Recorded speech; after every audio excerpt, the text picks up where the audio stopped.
Santiago 4 del 1 al 3.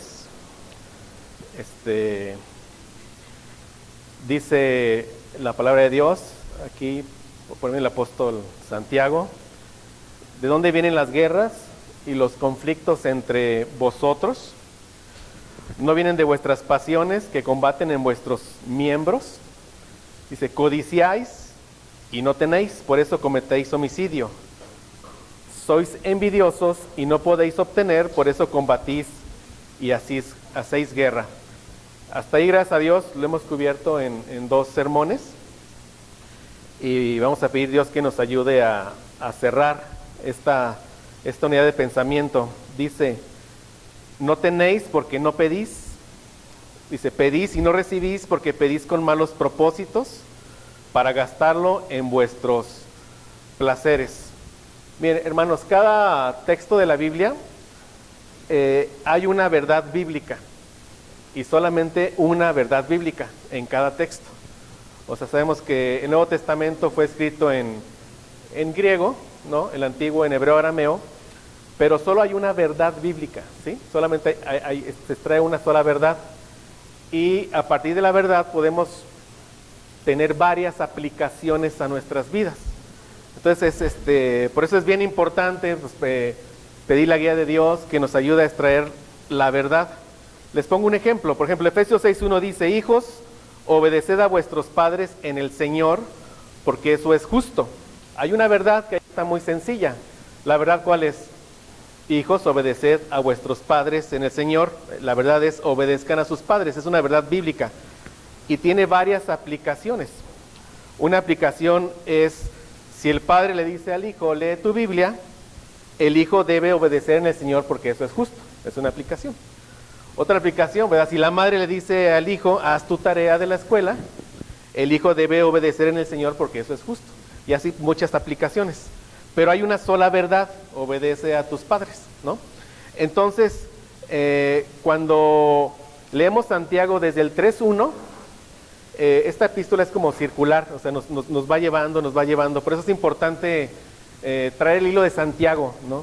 Si alguien se incorpora a las prédicas ahí en YouTube y pueda escucharlas, es bueno para que vaya con todo ese hilo, el flujo de pensamiento de Santiago. Cuando vemos Santiago, repito, desde el 3:1 hasta este versículo que vamos a leer, el 4:3 e incluso más adelante el 4:10, vemos que el apóstol tiene en mente una aplicación particular que a él le preocupaba bastante. Entonces, vayan ahí, Santiago 3:1. Santiago 3:1. Esto ya lo vimos, pero les digo, es circular y vamos a ver por qué. Dice Santiago 3:1, cuando pasamos por aquí con Luis Flores, que nos ayuda aquí a predicar esto. Dice 3:1: hermanos míos, no os hagáis maestros muchos de vosotros, sabiendo que recibiremos un juicio más severo. Ahí se está refiriendo a personas que no tienen el don de enseñanza. Sabemos que el Espíritu Santo reparte dones a su iglesia como a Él le place. Y reparte dones de tal manera que la iglesia esté completa para edificar el cuerpo de Cristo. Cuando dice aquí, no os hagáis maestros muchos de vosotros, habla de personas que, por la reputación que da el ser un maestro de la palabra, ellos querían esa reputación. Va ese hilo de pensamiento, ellos querían. Y entonces ya entendemos, porque aparentemente brinca de tema, pero entendemos por qué empieza a hablar después de la lengua. Porque ¿qué usa un maestro? ¿Qué usa un predicador? La lengua. Entonces dice, si tú no eres un maestro, si no tienes el don, si no eres llamado por Dios, Dios no te va a guiar, ¿no? Entonces le dice, y ten cuidado porque vas a tropezar de muchas maneras. La lengua es un fuego. Entonces nos empieza a hablar de la lengua. Entonces, cuando llegamos aquí a la sabiduría que viene en el 3:13, vimos 2 tipos de sabiduría. Estoy más o menos como viendo sabiduría terrenal y celestial. Entonces, alguien que se para al frente sin el don de enseñanza, sin tener ese llamado de Dios, él se estará apoyando en su propia sabiduría. ¿Lo vemos? Entonces va a hacer mucho daño a la iglesia. ¿Por qué? Porque esa sabiduría es terrenal, o sea, no va a estar guiado por Dios. sino va a estar guiado por Él mismo. Entonces ya vamos entendiendo ese hilo que trae Santiago. Entonces nos habla de dos tipos de sabiduría y por eso la contrasta. Digo, gracias a Dios, Él cuando llama, Él da de su gracia, en verdad, Él ayuda a que un maestro le guarde un buen testimonio, etcétera, pero todo lo hace Dios. Pero aquí habla de que alguien que no tiene el don va a enseñar con una sabiduría que es terrenal, natural y diabólica. Entonces, ¿qué va a provocar en la congregación esto? Guerras y conflictos. O sea, ven el 4, va a provocar guerras y conflictos ¿en dónde? En una congregación. Ahí viene el hilo de pensamiento, de nuevo repito, desde el 3.1 de un maestro que no tiene el llamado, se hace a él mismo maestro, porque codicia reputación y otras cosas. ¿En qué desencadena todo eso? En que hay guerras y conflictos en una iglesia. Y es lo que él tiene aquí en mente. Cuando dice, codiciáis y no tenéis, ¿qué codiciaba? La reputación, ¿no? Codiciáis y no tenéis porque no pedís. Ahorita vamos a entrar más al tema. Y si pedían, pues era para sus propios placeres. ¿Cuál era su propio placer? De nuevo, su propia reputación. Este es un tema muy, muy importante, que lo tengamos muy claro. O sea, la iglesia es como un escudo de protección. La iglesia debe tener esa capacidad de discernir los dones que Dios da y que genuinamente sean dones del Espíritu Santo. Entonces, a veces se dice hay que cuidar quién llega a la iglesia. Bueno, yo creo hay que cuidar quién se para aquí en el púlpito. Ese es el que realmente puede dañar a una iglesia. Bueno, viene toda esta hilo de pensamiento. Se los quiero comentar o se los quise abrir comentándoles esto para que, o sea, vean que no estamos sacando del contexto, pero esa enseñanza, si Dios quiere, la vamos a ver en otro sermón. ¿Sí? Toda esa enseñanza completa. Tenemos que hablar de los dones, del llamado, cómo Dios lo confirma, cómo identificamos a un falso maestro, qué provoca, todo esto, y claro, llevando todo este hilo de Santiago, ¿no? Entonces, y también para qué lo digo, por si alguien no ha llevado el hilo de todas las prédicas, que se pueda dar el tiempo. En 2 domingos estaremos tocando de nuevo esto, pero con ese énfasis particular que le da Santiago. ¿Sí me explico? Digo, se los comento y van a ver, es bien importante que seamos un escudo, realmente, esta iglesia. Lo vamos a ver. Ahora, como yo les decía, esa es la aplicación que el apóstol tiene en mente, la principal. Pero hay otras aplicaciones y muchas para nuestra vida de estudiar esta unidad de pensamiento, Santiago 4 del 1 al 3. Entonces hoy vamos a ver 4 del 1, 2 y particularmente la segunda parte del 2 y el 3, sacando verdades bíblicas y aplicaciones para tener esto también como un cimiento. ¿Para qué? Para cuando tengamos esa otra prédica de lo mismo. ¿Sí me siguen? Ya sé que extraen a Luis Flores porque van a decir, ahora hasta 2 de un mismo versículo, pero bueno, Dios guía de distinta manera a cada quien y es importante. Entonces, de nuevo, vamos a ver hoy esta parte que dice Santiago, no tenéis porque no pedís, pedís y no recibís porque pedís con malos propósitos para gastarlo en vuestros placeres, pero vamos a orar y poner esto en manos de Dios. Señor, te damos gracias, Padre, porque como cantábamos, solo tú puedes salvar, Señor. Gracias porque en tu gracia y misericordia, Señor, a su tiempo, a cada uno de los que somos tus hijos, te ha placido llamarnos por gracia, Señor. Nos has dado la fe, el arrepentimiento, Señor, y te damos gracias por eso. Gracias porque todo lo que recibimos de ti es por pura gracia, Señor. Somos inmerecedores por completo de tu gracia, pero gracias porque eres un Dios bueno, lleno de misericordia, lleno de gracia para con nosotros, Señor. Te ruego que pues dejes aquí verdades incrustadas en nuestros corazones, Señor. Verdades que podamos poner en práctica en nuestras vidas, Señor, que nos ayuden a ser más como tu Hijo, Padre. Pues tú sabes, Señor, tú usas siervos inútiles, Señor. Guía este estudio, Señor. Ayúdanos a mantenernos concentrados, Señor. Te pido que me ayudes a ser claro, Señor. En nombre de Cristo. Amén. Muy bien, entonces vamos a repasar un poquito, porque por algunos que no traigan el hilo, dice, habla Santiago, ¿de dónde vienen las guerras y los conflictos? Entre vosotros. No vienen de vuestras pasiones que combaten en vuestros miembros. Ahí, con la ayuda de Dios, quisimos dejar muy claro, Santiago nos quiere dejar muy claro, que nada, o sea, decíamos, nada ni nadie es responsable, ¿por qué? Por mis pecados. Sí, es lo que tratamos de dejar claro, nadie tiene la culpa cuando yo peco, nada. Él nos dice, cuando yo peco, ¿de dónde viene? De mis propios deseos pecaminosos, que están aquí en mi corazón, ¿no? De mi carne. ¿Recuerdan cómo definíamos la carne? Tratando de como tratar un poquito el hilo. La carne es ese ente espiritual que habita en nosotros y que se opone a la voluntad de Dios. Nos hace oponernos a la voluntad de Dios. Entonces, veíamos también que pues, tristemente tenemos el hábito de culpar a las circunstancias por nuestros pecados. Y yo creo que nos hemos sorprendido más de una vez en estas 2 semanas culpando a las circunstancias por nuestros pecados. Y espero que Dios ahí nos esté poniendo un freno y digamos, ay Señor, perdón, ¿verdad? Y crucifica mi carne, porque de ahí sale. Espero en Dios. Veíamos que es terrible culpar a Dios por nuestros pecados, es decirle a Dios, tú engendras muerte en mi vida. Eso es culpar a Dios. Estoy repasando un poquito. Y cuando verdaderamente Él ha engendrado vida nueva en nosotros. Entonces el punto es, si yo peco, por la razón que sea que yo peque, yo soy el responsable de mi pecado, nadie más. Espero que eso lo tengamos bien grabado. Nadie más. Después en el versículo 2 dice Santiago, codiciáis y no tenéis, por eso cometéis homicidio. Sois envidiosos y no obtienes. Habla de deseos pecaminosos que se ven frustrados, ¿recordamos? O sea, frustrados. La codicia, ¿qué es la codicia?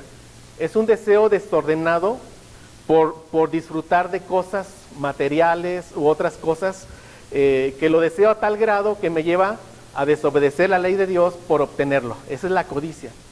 No puedo codiciar fama, dinero, mujeres, fortuna, prestigio, hijos sobresalientes. Puedo codiciar muchas cosas, pero la codicia tiene ese elemento que me lleva a ignorar la ley de Dios por obtener eso que quiero. Recordamos, o sea, veíamos eso, la codicia. De hecho, Éxodo 20:17 dice, no codiciarás la casa de tu prójimo y no codiciarás la mujer de tu prójimo. Está en mandato. Entonces el hecho mismo de codiciar, ¿qué hace? Me lleva a violar directamente un mandato. Pero veíamos que ese deseo frustrado, ¿por qué es en nosotros? Ese deseo frustrado. Lo que aquí extraemos la verdad de que mi carne, y de nuevo, mi carne es lo que me lleva a mí a pecar, es insaciable. Y eso es una verdad, o sea, es insaciable, ¿no? Puedo desear, un joven puede desear tener relaciones sexuales fuera del matrimonio, que es fornicación. A lo mejor él dice, quiero probar una vez y listo. No podrías detenerte, no puedes detenerte. ¿Por qué?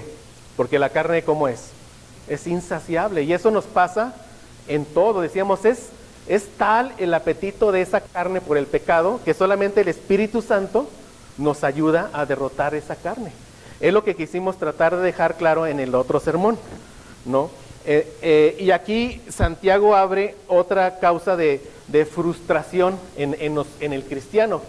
Habla otra causa de frustración en este pueblo cristiano, cuando él dice, no tenéis porque no pedís, ¿no? Vemos ahí, esa es la segunda parte del 2, no tenéis porque no pedís. Entonces, ellos en lugar de pedirle a Dios, ¿no? Pedirle a Dios que les mandara bendiciones, ellos guerreaban entre ellos mismos por obtener lo que ellos codiciaban, lo que ellos envidiaban, pero no pedían a Dios. Ahora, nosotros, ¿cómo le pedimos a Dios cualquier cosa? ¿De qué manera? ¿Cuál es el medio que Dios nos dejó para pedirle algo a nuestro Señor? La oración. La oración. Entonces vemos que en Santiago 1:5 ya se les había exhortado. Santiago les dice, si alguno de vosotros se ve falto de sabiduría, que la pida a Dios.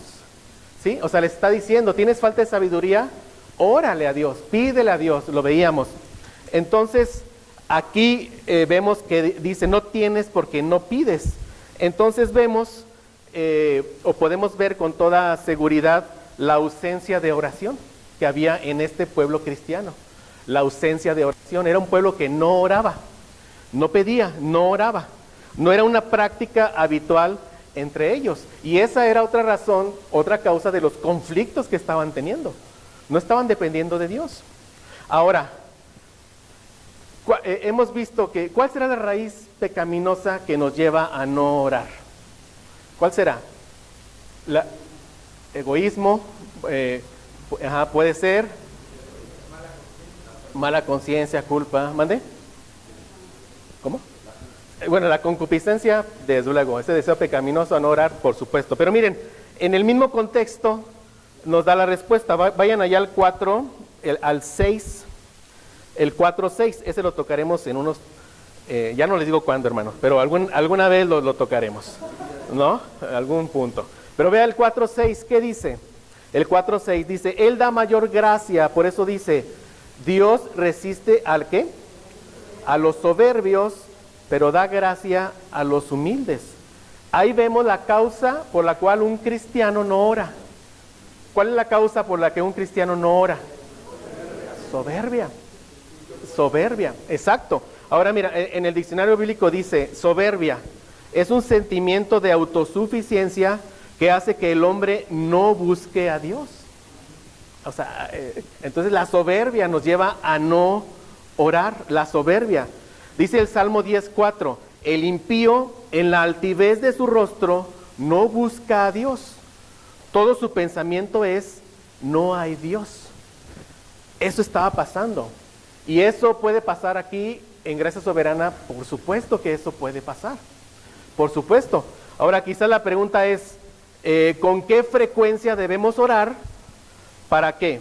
Para que no haya una soberbia evidente en mi vida, ¿no? Oye, pues yo sí oro de vez en vez, cada tercer día. ¿Habrá soberbia? Sí, sí hay soberbia. Oye, yo oro, pues una vez al día, en las noches. ¿Habrá soberbia? Sí hay soberbia, sí hay soberbia. Hay soberbia. Dice primero a los Tesalonicenses 5:17, dice, orad sin cesar, sin cesar. Ahora, ¿esto implica que tenemos de estar de rodillas todo el tiempo? No implica eso. ¿Pero qué implica? Que en todo tiempo estoy dependiendo de Dios. O sea, tengo pláticas constantes con Dios, eso implica.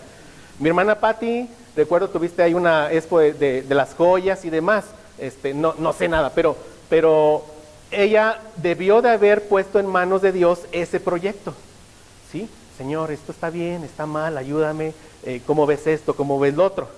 Eso es orar sin cesar, o sea, caminar con Dios a un lado, o sea, pedirle su opinión o consejo en cualquier cosa que yo haga, en verdad, cualquier cosa. Ahora, hermanos, por eso es bien importante que nos veamos retratados como Dios nos retrata. Cuando entendemos que nuestra carne solo produce sabiduría que es terrenal, ¿sí? O sea, eso ya quedó bien claro, espero, y que es natural y que es diabólica. Cuando tengo eso tan claro, entonces fíjate qué pasa cuando yo tomo una acción, la que sea, sin tomar en cuenta a Dios. ¿Qué va a salir en esa decisión? Sabiduría terrenal, natural, diabólica. Y seguramente tomaré decisiones que no agradan a Dios. ¿Sí lo ves? Entonces cuando tenemos conciencia, es bien importante esto, hermanos, cuando tenemos una conciencia tal de nuestro estado sin Cristo, eso nos lleva a anhelar o a necesitar realmente, a depender de Dios en cualquier decisión que tome. Y mira que todo el día estamos tomando decisiones, desde la mañana qué ropa me pongo, hasta una decisión, podemos llamar obviamente mucho más importante, que es cambiar de trabajo. Todo el día. Esto que me voy a poner, a ver, vamos ahorita a ver cómo Dios nos puede ayudar a tomar decisiones, pero esto que me voy a poner, ¿agrada a Dios? ¿No agrada a Dios? A lo mejor ya lo decidí, lo oré, ya tengo yo un closet con lo que ya oramos, está bien, pero esa necesidad de depender de Dios en todo, de decir, Señor, de mí, mi sabiduría me lleva al hoyo, es terrenal, necesito tu sabiduría que es celestial. Entonces, constantemente platicamos con Dios. ¿Qué nos pasa? Que si nos ponemos a observar en nuestros pensamientos, con la persona con la que más platicamos es con nosotros mismos, ¿sí o no? En nosotros mismos. No, yo creo esto, yo pienso aquello. O sea, tú platicas mucho contigo mismo. O sea, ponte a analizarlo en cualquier día. Bueno, si eso pasa, hay mucha soberbia en nosotros. Y es una verdad, hay mucha soberbia. Entonces, ¿qué es lo contrario a la soberbia? Que la soberbia, dijimos, es el autosuficiencia que hace que el hombre no busque a Dios. Entonces, ¿qué es lo contrario a la soberbia? Sentir esa necesidad de depender siempre de Dios en todo lo que haga. Y verdaderamente en todo lo que haga. Yo les confieso, entre mis muchos pecados, hermanos, está la soberbia. Por supuesto. O sea, está la soberbia. Y aquí es donde los hermanos que me conocen más de cerca pueden decir, ¿a poco? Si no nos dices, ni cuenta nos damos. Podrían decir. ¿Sí? Si el doctor Lagos me manda a hacer una química sanguínea, ahí sale soberbia. Ahí sale. Sí, o sea, hay soberbia. Dice mi hermano, amén. Pero miren, yo les confieso, el que está aquí enfrente tiene pies de barro, hermanos, ¿verdad? Y oren por él. O sea, no hagamos ídolos del que está aquí enfrente. Somos tentados como todos, o sea, obviamente, y estamos en la lucha y estamos en la gracia de nuestro Señor Jesucristo, ¿no? Solo se para uno aquí porque Dios lo pone verdaderamente, en verdad. O sea, es una lucha y una carga el sacar la verdad y toda esa responsabilidad de comunicar algo que sea lo que Dios quiere. Digo, Señor, si tú no nos pones ahí, uno no se para al frente, verdaderamente. Entonces somos pies de barro, o sea, ¿sí me explico? Somos pies de barro y a veces es bueno ventanearnos a nosotros mismos para que oren por uno, ¿no? Entonces, bueno, hay soberbia. Miren, varios saben, Dios ha puesto bajo mi cuidado una empresa de impresión de visuales de publicidad, allá en México. Allá es de Dios la empresa, la ha puesto bajo mi mayordomía, es de Él, ¿no? Entonces es una empresa de visuales de gran formato. Y a lo largo de 6 años, gracias a Dios, Él había permitido que los pagos salieran con regularidad. Algunos saben de esto, se los comento. Con regularidad. ¿Qué es esto? Pues desde que hacemos un trabajo hasta que cobramos el dinero pasa un mes y medio. Entonces ya lo sabemos, mes y medio y ahí vamos. Bueno, a principios del año pasado, del 2017, a Dios le plació cerrarnos la llave. Le plació cerrarnos la llave. Entonces ese mes y medio se convirtió en 2 sin recibir pago, en 2 y medio, en 3 meses sin recibir pago, ¿no? Ahora mira, ¿por qué te digo que o sea, Dios me fue mostrando, y gracias a Dios por esta prueba que Él ha enviado a mi vida, que a la fecha sigue la prueba? ¿Qué quería el Señor sacarme? Entre varias cosas, la soberbia. La soberbia. Dice Jeremías 9:23, así dice el Señor, no se gloríe el sabio de su sabiduría, ni se gloríe el poderoso de su poder, ni el rico se gloríe de su riqueza. O sea, el soberbio tiene confianza en su inteligencia, ¿sí? Tiene confianza en lo que él puede hacer, en que es muy bueno para resolver problemas. Ese es soberbio ahí. Ahí hay soberbia, ¿no? Alguien lo puede ver, no, hay soberbia ahí. Entonces, cuando empiezan a frenar los pagos, mi soberbia se hizo evidente. ¿Por qué? Porque yo empecé a confiar en mi intelecto para lograr el cobro. Y se los confieso, o sea, fue lo primero que hice, buscar por mí mismo la solución sin ir a orar a Dios. Entonces ahí hay evidente que hay soberbia. O sea, empecé a buscar un préstamo bancario, a negociar con proveedores, unas cartas bien redactadas al cliente, persuadiéndolo para que nos pagara, etcétera. Pero había poca oración. Ahora, no me malentiendan, o sea, un cristiano sí actúa, pero actúa después de ¿qué? De que se puso mucho tiempo en oración y después actúa. O sea, no somos pasivos, pero ya uno actúa en control del espíritu. ¿Sí me explico? O sea, no está mal actuar. ¿Qué está mal? Actuar sin orar. Está mal actuar sin orar. Y esto era algo rutinario en mí. O sea, digo, 6 años. ¿Cómo nos podría aplicar? Pues algo rutinario para mi doctor Lagos es atender pacientes. Entonces llega un paciente y lo atiende ya sin orar. No sé, ¿verdad? Pero si eso pasa, a ver, vamos a orar antes. Oye, pero he atendido 200,000 pacientes, no importa. La carne sigue viva, ¿sí o no? La carne sigue viva. Y ponte en manos de Dios y que Él guíe. ¿Sí lo ven? O sea, en esos eventos rutinarios ya nos hacemos hábitos de no orar, que era mi caso. Era rutinario, pero ahí mostró soberbia. Ahora, yo les comento, hermanos, y para la gloria de Dios, ¿verdad? O sea, en verdad, o sea, en la empresa hay, gracias a Dios, como 120 trabajadores. Ahora, vale la renta, otros gastos. Entonces, el tiempo sin pago se alargaba. ¿Y qué más? Pues la cuenta del banco se iba haciendo, ¿qué? Para abajo. Bueno, yo le digo esto y Dios sabe que no miento. Dios me llevó al punto de estar a 2 días del pago de nómina, porque entre todos los pagos lo que más me preocupa es que mis trabajadores reciban su pago. En verdad, mi hermana ya no sabe. Es algo que, o sea, que familias que dependen de su viernes de pago, ¿no? Entonces es algo, y gracias a Dios Él me ha ayudado a que siempre lo logremos. Pero bueno, Dios me llevó al punto de estar a 2 días del pago y con la cuenta bancaria literalmente en ceros, literalmente. Y yo, hermanos, ¿qué pasa cuando viene la prueba? La prueba es como un golpe, ¡pum!, y que saca del corazón lo que tiene que Dios limpiar. Entonces, yo en medio de la prueba empecé a reaccionar mal, o sea, ansioso, desanimado, y yo decía, pues Señor, o sea, yo le decía, ves, tengo a mis empleados con el seguro, ¿no? Pagamos impuestos, somos honestos, ¿por qué eres injusto? Pero bueno, ahí hay pecado y ahorita lo vamos a ir desmenuzando, ¿por qué? Y también me confrontaba, yo me decía a mí mismo, bueno, Guillermo, ¿no crees en la soberanía de Dios? Es verdad, ¿me entienden? Esas luchas que uno pasa, o sea, ¿no crees en la soberanía de Dios? O sea, ¿no crees que Dios verdaderamente está en control de todas las cosas? O sea, estás enseñando lo que no vives, entonces ahí hay una lucha. Pero yo les digo, ahí había falta de fe y falta de oración, pero a pesar de eso, Dios ha sido fiel. Impresionante.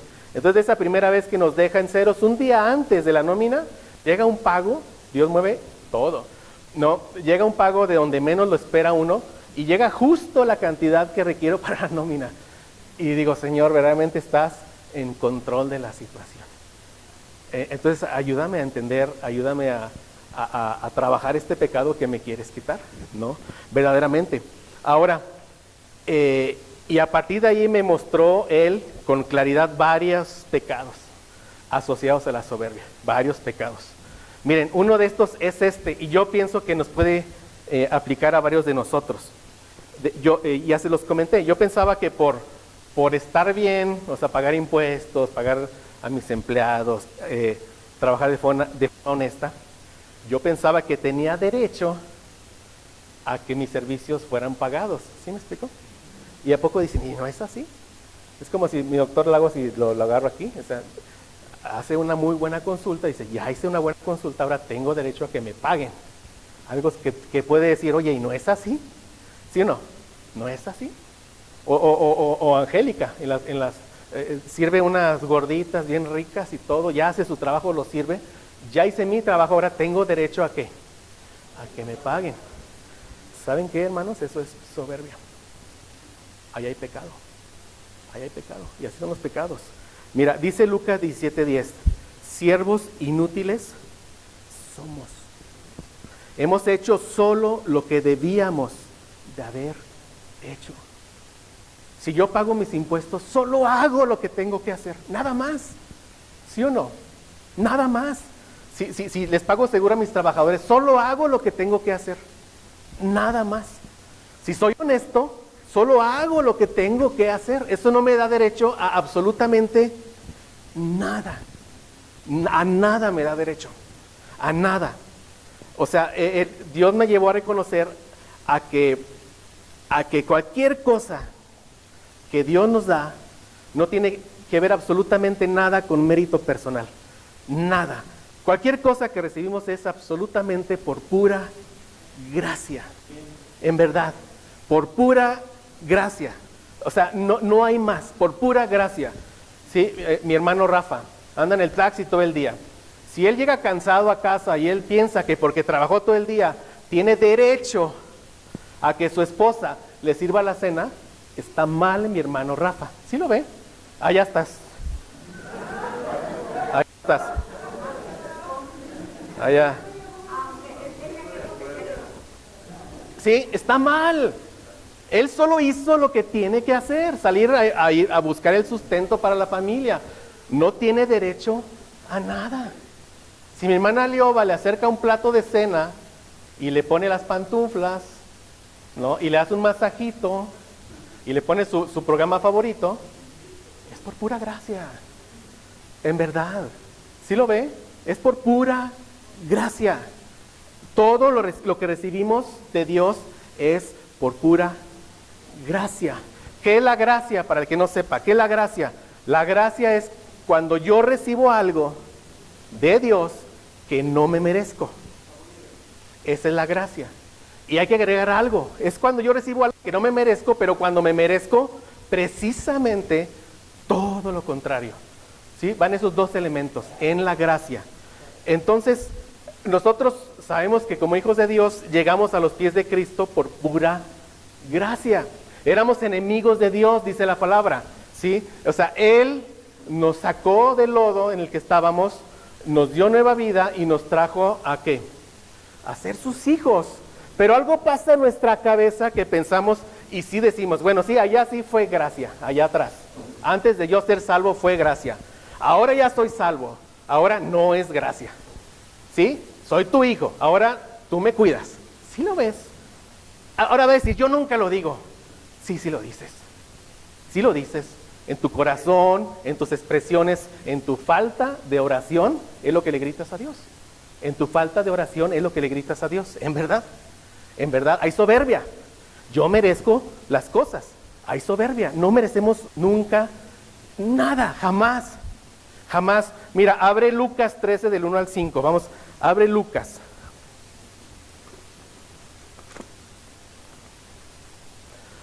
No estoy enojado, hermanos, ¿eh? No estoy enojado.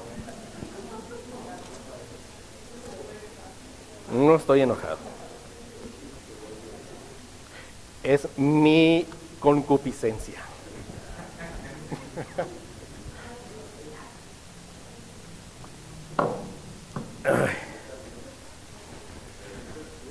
Lucas 13. 13, ábralo ahí. ¿Sí? ¿Todos lo tenemos por ahí? Dice, miren, capítulo 13, Lucas 13 del 1, versículo 1. Dice, miren, en esa misma ocasión había allí algunos que le contaron acerca de los galileos, cuya sangre Pilato había mezclado con la de sus sacrificios. O sea, ¿qué está pasando? Se ve medio, no, o sea, ¿qué estaba pasando? Alguien que aparentemente estaba haciendo algo bien hecho, ¿verdad? ¿Qué estaba haciendo? Llevando sacrificios. Y dice, cuya sangre Pilato la había mezclado. ¿Qué hizo Pilato con ellos? Los mató. No, los mató. ¿Verdad? Los mató. O sea, mezcló su sangre. Ellos están ofrendando algo aparentemente bien, no nos dice qué, pero llega Pilato y los mata. Hagan de cuenta que aquí, ahorita Dios no lo quiera, ¿verdad? Está uno enseñando la palabra de Dios y dice, no, está diciendo una buena cosa. Y entra alguien ahí y hace una revuelta y uno se muere. Algo similar. O sea, estaba haciendo bien, ¿no? Ahora, respondiendo Jesús les dijo, ¿pensáis que esos galileos eran más pecadores que todos los demás galileos porque sufrieron esto? Antes se tenía la creencia de que cuando algo malo te pasaba, pues era solamente exclusivamente ¿por qué? Por pecado. Pero ellos cuando vieron ese evento, decían, no, pues esos cuates seguramente andan en pecados graves, por eso les pasó lo que les pasó. ¿Sí me explico? Es de nuevo, es como si estoy aquí al frente y llega alguien y yo no lo quiera, ¿no? Y me lleva, alguien de ustedes dice, no, Guillermo, quién sabe en qué pecados andaba. Por eso se lo llevó el Señor. Es algo similar. ¿Sí me sigue? Algo similar. Sí, gracias a Dios. Pero ahora, ¿qué dice él? Si tú estás diciendo eso, ¿qué está diciendo Jesús? ¿Sí? Dice, ¿pensáis que los galileos eran más pecadores que todos los demás galileos porque sufrieron esto? Os digo que no, dice el 3. Os digo que no. Al contrario, si no te arrepientes, todos pereceréis igualmente. Entonces, ¿qué está diciendo? Pues a lo mejor si piensas que él es pecador, puede ser que sí, pero tú eres más pecador. ¿Sí? Tú eres más pecador, es lo que dice. Si no te arrepientes, te va a pasar eso. Y vean otro ejemplo, dice Jesús en el 4. ¿O pensáis que aquellos 18 sobre los que cayó la torre en Siloé y los mató, eran más deudores, es lo mismo, más pecadores que todos los hombres que habitan en Jerusalén? ¿Qué habla esto? Como un evento fortuito, ¿sí? A lo mejor estaban observando una construcción y ¿qué pasó? Se les cayó una torre y mató a los 18. Y lo mismo, no, pues los mató porque esos están en pecado. Eso es lo que dirían otros, no, pues les pasó por algo, ¿verdad? Porque están en pecado. ¿Y qué dice Jesús? ¿Piensas que esos eran más pecadores que todos los hombres que habitan en Jerusalén? ¿Qué dice Jesús? Os digo que no. Al contrario, si no te arrepientes, todos pereceréis igualmente. Esa es la realidad de nosotros. Por supuesto, sin Cristo era nuestra realidad. ¿Cuál es la realidad? Sin Cristo. Y si alguien aquí no tiene aún ni sabe que no tiene una relación personal con Cristo, ponga mucha atención. ¿Cuál es la realidad? Cada día que Dios te da de vida es por pura gracia. Y no sabes de cuántos peligros Dios te ha salvado. No sabemos. Pero si tienes un día más de vida, es por pura gracia. ¿Y qué espera Dios que hagas con ese día más de vida que Él te da? Que te arrepientas. Aquí dice, arrepiéntete ¿de qué? De tus pecados, o vas a perecer, vas a morir igualmente.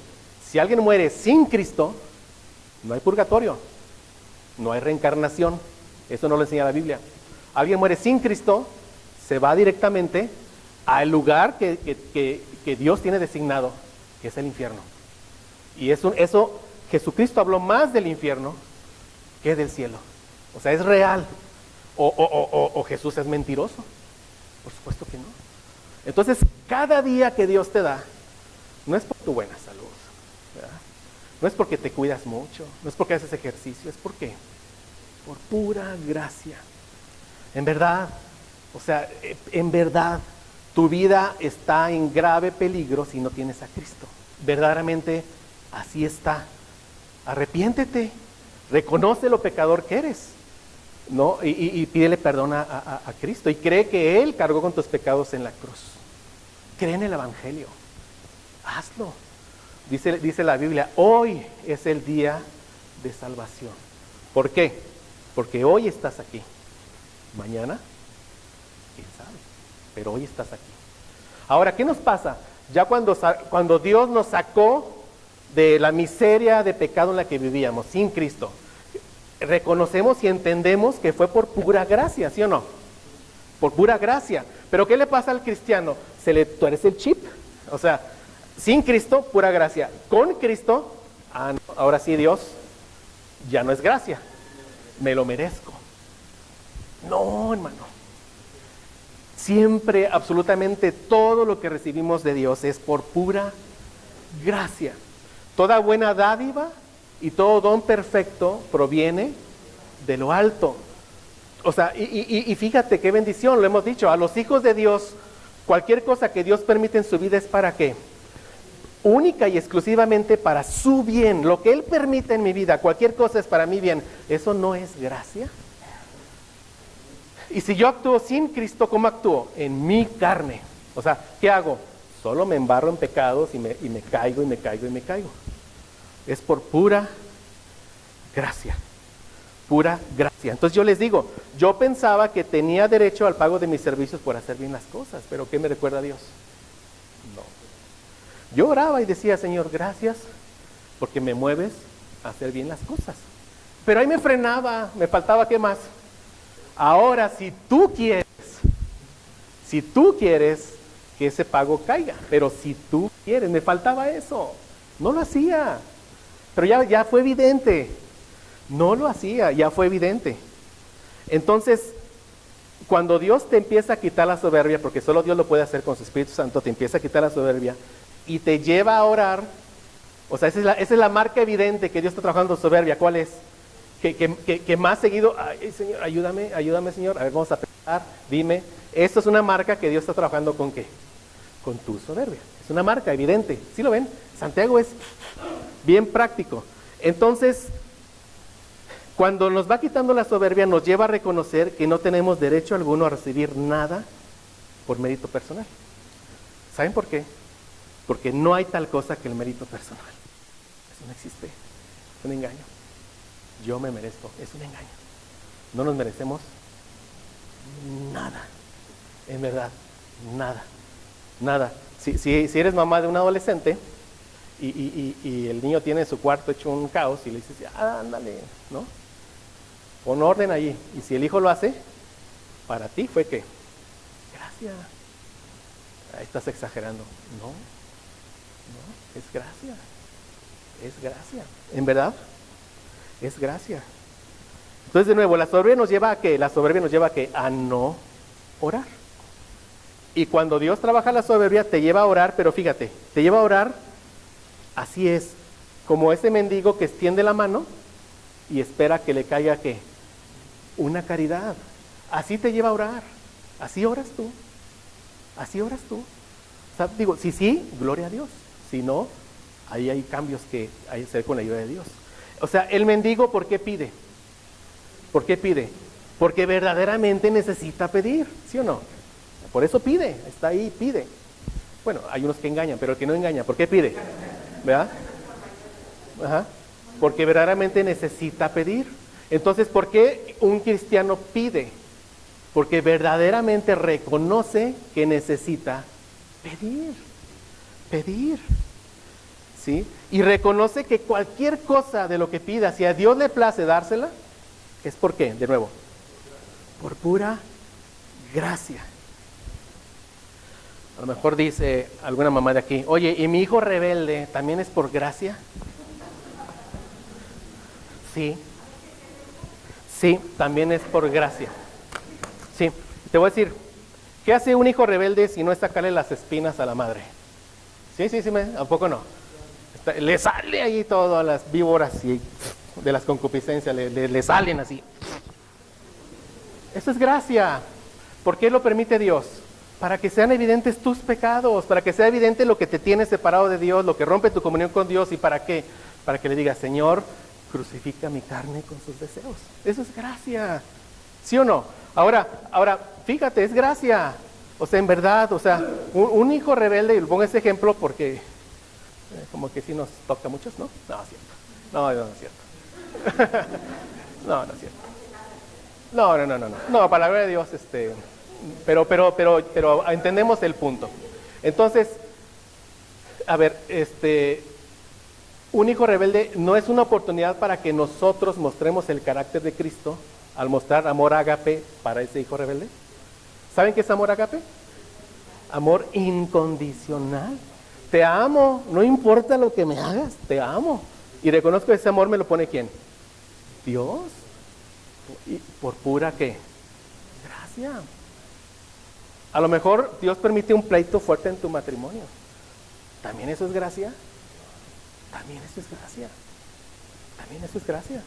O sea, ahorita platicábamos, mi esposa y yo, ella no sabía del sermón, pero me platicaba y me decía, oye, ¿te das cuenta cómo nos han limado los pecados? Y que sí me doy cuenta, le digo. Sí, cómo no. Sí, en verdad que sí. En verdad, o sea, yo digo, o sea, creo en la soberanía de Dios totalmente. La esposa que Dios me dio es la que yo necesito para que Dios me haga la imagen de ¿quién? De Cristo. Y a ella también, ni modo, ¿verdad? El esposo que ella le dio es el esposo que ella necesita, ¿para qué? Para que sea hecha la imagen de Cristo. Si no somos, ve tú, es impresionante la gracia de Dios, que de dos pecadores, la flor que sale es gracia. ¿Sí o no? Piénsalo. Pero ¿qué pasa? Pues no, nos quejamos y le echamos la culpa, y etcétera, etcétera, lo que ya hemos visto.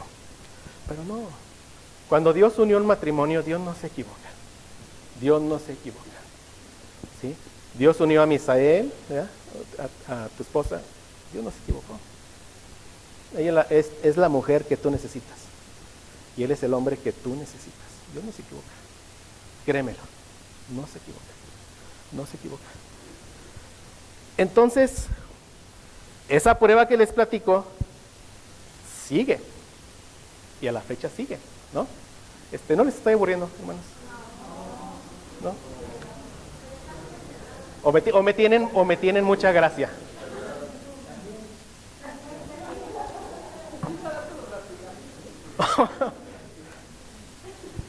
Ese reloj es mi enemigo. Bueno, en otra ocasión, igualmente cerca de la fecha de pago de nómina y con poquito dinero en la cuenta, me habló mi contador Misael, que aquí está. Misael, que nos acompaña de México. Nos invaden de México, ¿no?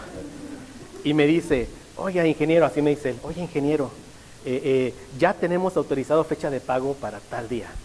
Y esa fecha de pago era unos días antes de la nómina. Y yo dije, listo, ya no me preocupo. Gran error. Gran error. En serio. Me habló, haz cuenta que me habló ayer. Y al día siguiente yo estaba aquí trabajando con mi hermanita Caro, con Armando, Luis, Samuel. Aquí estábamos trabajando. Es cuando estábamos planeando lo de Navidad. Viendo este arreglo y todos bien emocionados y demás. Y me entra llamada de Misael. Ese día esperábamos el pago, ese día. Y me llama Misael, me dice, oye, ingeniero, fíjese que la factura la bajó el cliente. Nos cancelaron el pago. Ay. Así es.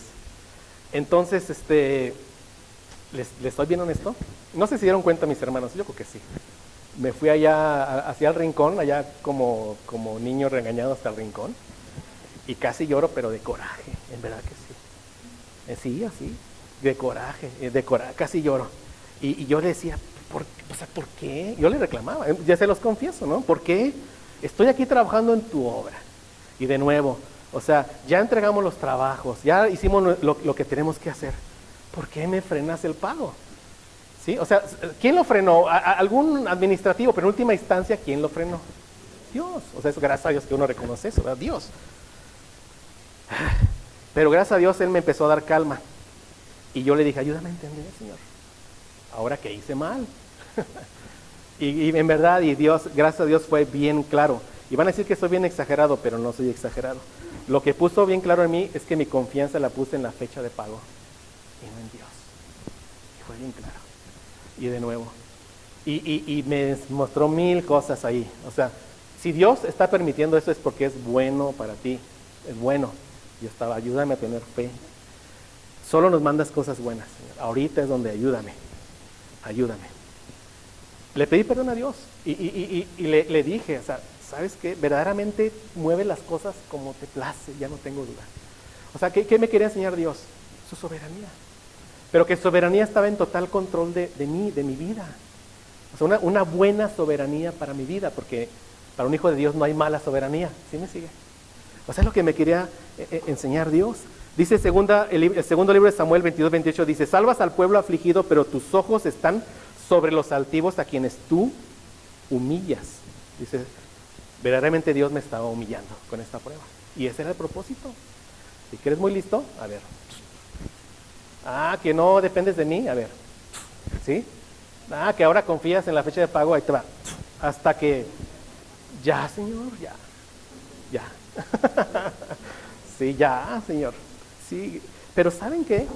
¿Qué pasó el día de la nómina? ¿Te acuerdas, Misa?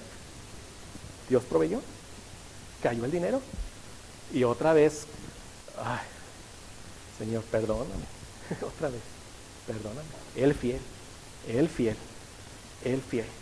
Pedir demanda presentarle a Dios una petición que Él ya conoce, ¿sí o no?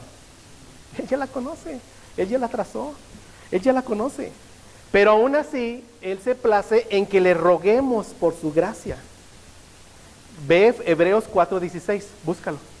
Hebreos 4:16, te llevo poquitos versículos, pero busca Hebreos 4:16.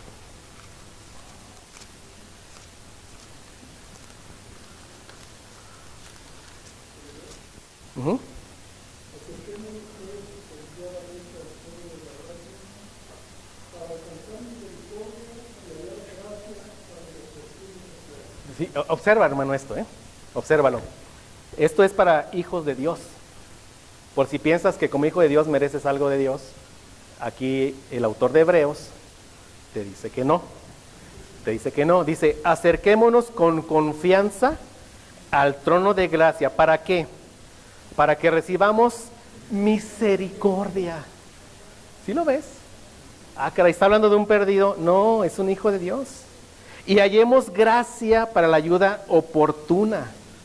Dios es fiel en sus promesas. Nuestra salvación jamás se va a perder, ¿no? Jamás, seguros en las manos de Dios, jamás. Pero esa es su promesa. Yo como hijo de Dios constantemente hago todo lo necesario. ¿Para qué? Para que Él me mande al infierno. Eso no va a pasar. No estoy diciendo que creemos que la salvación se pierde, no. Pero sí entiende que toda tu vida como hijo de Cristo la vivimos por pura, ¿qué? Por pura misericordia y por pura gracia. Ese es el punto. Por pura misericordia y por pura gracia. Ahí está bien claro. Acerquémonos con confianza al trono de gracia. ¿Quién se puede acercar al trono de gracia? Solamente el Hijo de Dios, ¿sí o no? Solamente el Hijo de Dios se puede acercar al trono de gracia. Y nos dice cómo, ¿para qué? Recibir misericordia. Pero ya soy tu hijo. Pues sí. Y hallemos gracia. ¿Sí lo ve, hermano? Entonces, cuando Dios ve un corazón que ora de esta manera, Él escucha la oración, por supuesto. Él escucha la oración. Ahora, si Él responde la oración, no es porque yo oré. ¿Por qué es, hermanos? Por pura gracia. O sea, por pura gracia. Por pura gracia. Entonces, ¿qué tengo que decirle? Porque le digo, la prueba sigue. En lo que va de este año no hemos recibido pago. Pero ¿qué tengo que decirle? Señor, tú sabes mis necesidades antes de pedírtelas. Dame de tu gracia. Ten misericordia de mí. Si te place, ayúdame con eso. Y ayúdame a crecer en fe. Ayúdame a creer que verdaderamente cualquier cosa que permites en mi vida es para mi bien. ¿Sí? Es lo que Él quiere. Es lo que Él quiere. Que se humilla, Dios lo enaltece. Entonces, lo contrario a la soberbia es ese sentimiento de autosuficiencia que hace que el hombre no busque a Dios. Es reconocer que necesitamos a Dios para absolutamente todo lo que hacemos. ¿Sí lo ven? Polos opuestos. ¿Qué es la soberbia? No necesito a Dios. ¿Qué es lo contrario? Que necesito en todo. En todo. En todo. En todo. Mira, hermanos, es que todo es gracia. Si Él nos ilumina y nos hace entender la palabra de cierta manera, es por pura gracia. Nuestro entendimiento sin Cristo, ¿cómo estaba? Entenebrecido. Si Él nos ayuda a entender un poquito, es por pura gracia. Y cuando nos lleva a entender un poquito, nos maravillamos de Dios, vemos su gloria y nos maravillamos. ¿Eso es por qué? Por pura gracia. No hay mérito absoluto en ninguno que sirve a Dios. Ninguno. Todo es por pura gracia. Y así es lo correcto. Yo les he comentado, el lugar más alto en el que un cristiano puede estar es a los pies de nuestro Señor Jesucristo. Ese es nuestro lugar más alto en el que podemos estar. A los pies de nuestro Señor Jesucristo. Dice el versículo 3. Santiago 4:3. ¿Estamos ahí? Pedís y no recibís, porque pedís con malos propósitos para gastarlo en vuestros placeres. Entonces, es algo así como Santiago dice, no tienes porque no pides. Imaginen un interlocutor que dice, espérate, yo sí pido y no tengo. Y Santiago le dice, sí, de acuerdo, sí sé, tú pides y no tienes. ¿Por qué? Porque pides con malos propósitos para gastarlo en tus placeres. Eso lo podemos entender muy fácil. O sea, es como si yo pido un BMW, ¿verdad? O sea, por poner ejemplos bien fáciles. Es como si yo pido un viaje a Cancún, ¿verdad? Ejemplos fáciles.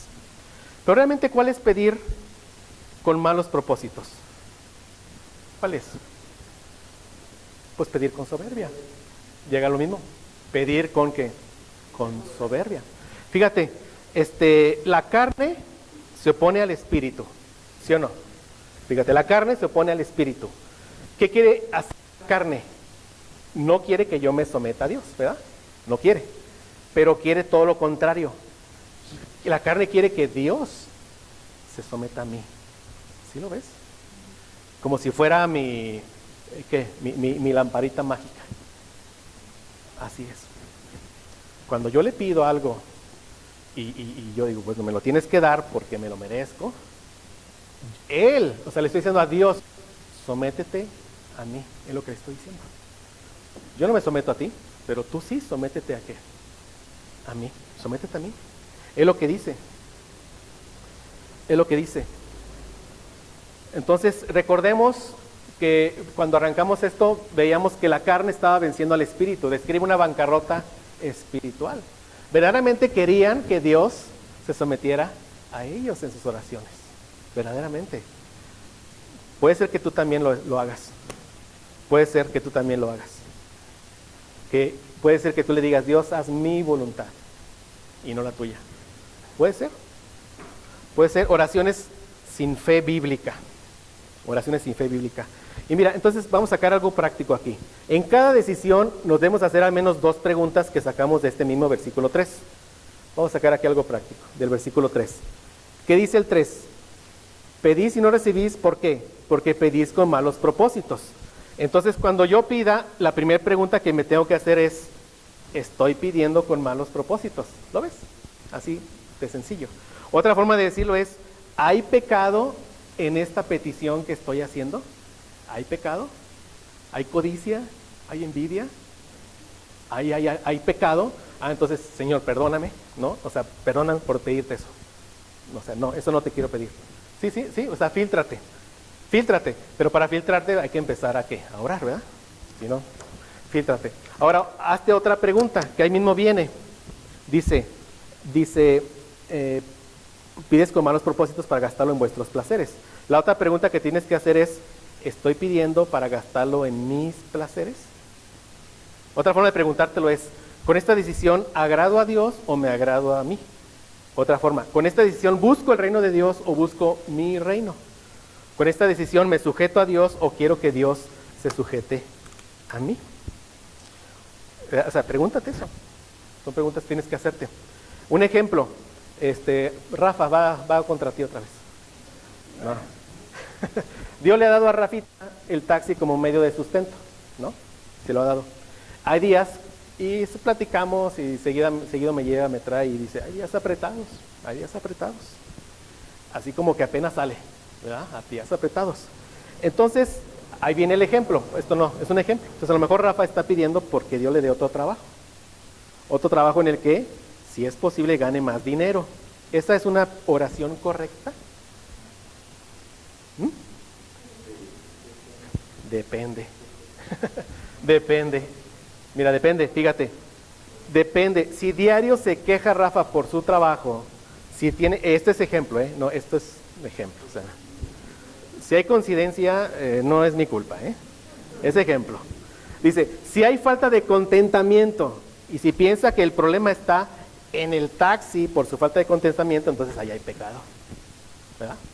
Quiere que yo le quite esa circunstancia que según él le provoca pecar. Allá habría pecado. Recordemos, las circunstancias no nos llevan a pecar, sino que nuestro propio corazón solamente. Culpar a las circunstancias es culpar a Dios. ¿Sí? Ahora, si Rafa realmente quiere que su familia esté mejor, a lo mejor su hija tiene una necesidad, ¿no? Señor, si es tu voluntad, dame otro trabajo, pero estoy contento con esto. Es correcta esa petición. ¿Sí? El mismo Señor Jesús que dijo, si es posible que pase de mí esta copa sin que yo la beba, pero ¿qué? No se haga mi voluntad sino la tuya. Él nos entiende, esa oración sería correcta. Yo estoy contento. Ahora, imagínate que de repente le ofrecen un mejor trabajo a Rafa, pero tiene que trabajar en domingos. ¿Sería bueno aceptarlo? En ese cambio, él buscaría el reino de Dios. ¿Sería glorificado Dios con esa decisión? Bueno, pues aparentemente todo indica que no sería una decisión sabia aceptar un trabajo que le prive de estar aquí los domingos. Y en esto no hay blanco y negro, digo aparentemente, pero ¿qué habría que hacer? Orar, orar, pedir sabiduría, pedir consejo, Oye, ¿cuánto tiempo? ¿Es temporal? ¿No es temporal? Bla, bla, bla. O sea, tener más. Y gracias a Dios que en la multitud de consejeros hay ¿qué? Hay sabiduría. Hay sabiduría. Pero bueno, el caso de los que están aquí oraban y no recibían, ¿por qué? Lo hacían buscando recibir algo que satisfaciera sus propias pasiones. Ellos buscaban el placer como modo de vida. Estaban metidos en el mundo, y esto lo vemos en el contexto inmediato. Eso lo tocaremos en algún momento. Si es que Luis no regresa antes. Mira, hermano, habría que hablar muchísimo de la oración, pero aquí el punto es qué es el pedir mal, es lo que queremos destacar. Pero sí quiero que nos llevemos algo del pedir bien. Dice Juan 14:13, dice, todo lo que pidieres al Padre en mi nombre, lo haré, para que el Padre sea glorificado en el Hijo. Si algo pidieres en mi nombre, yo lo haré. ¿Ya? Dice. Ahora, orar en nombre de Cristo, hermanos, no significa que al final de tu oración la agregues en el nombre de Cristo, como si fuera una formulita mágica. Lo hacemos como cliché, ¿sí o no? Señor, gracias por los alimentos, en el nombre de Cristo, amén. Ya, como que si es el nombre de Cristo ya es mágico, ¿sí o no? Así lo hacemos muchas veces, sin entendimiento. Habría mucho que hablar de esto, pero mira, dice en Juan 16, dice Jesús, pediréis en mi nombre, y no os digo, fíjate, dice, no os digo que yo rogaré al Padre por vosotros. Ah, caray, ¿cómo que no? Pero oiga, así dice, si quieres búscalo. Juan 16:26 dice, pediréis en mi nombre, y no os digo que yo rogaré al Padre por vosotros, pues el Padre mismo os ama. Ama. Pedir en nombre de Cristo es pedir con plena conciencia de que el Padre nos ama. Llévate eso. Que el Padre nos ama, en verdad. Que el Padre nos ama. Juan 16:26. Ahorita Magda no está aquí, pero en su testimonio escuché que mencionó Juan 3:16. ¿Qué dice Juan 3:16? De tal manera amó Dios al mundo que ha dado a su Hijo unigénito para que todo aquel que cree en Él no se pierda, mas tenga vida eterna. Bueno, la próxima vez que oremos en nombre de Cristo, trae a tu mente Juan 3:16 y dile, Dios, te pido porque de tal manera me amaste que entregaste a tu Hijo único en la cruz para que yo tenga vida eterna. ¿Sí lo ves? Empieza a cambiar. ¿Qué dice Romanos 5:8? Algunos se lo saben de memoria. ¿Qué dice Romanos 5:8?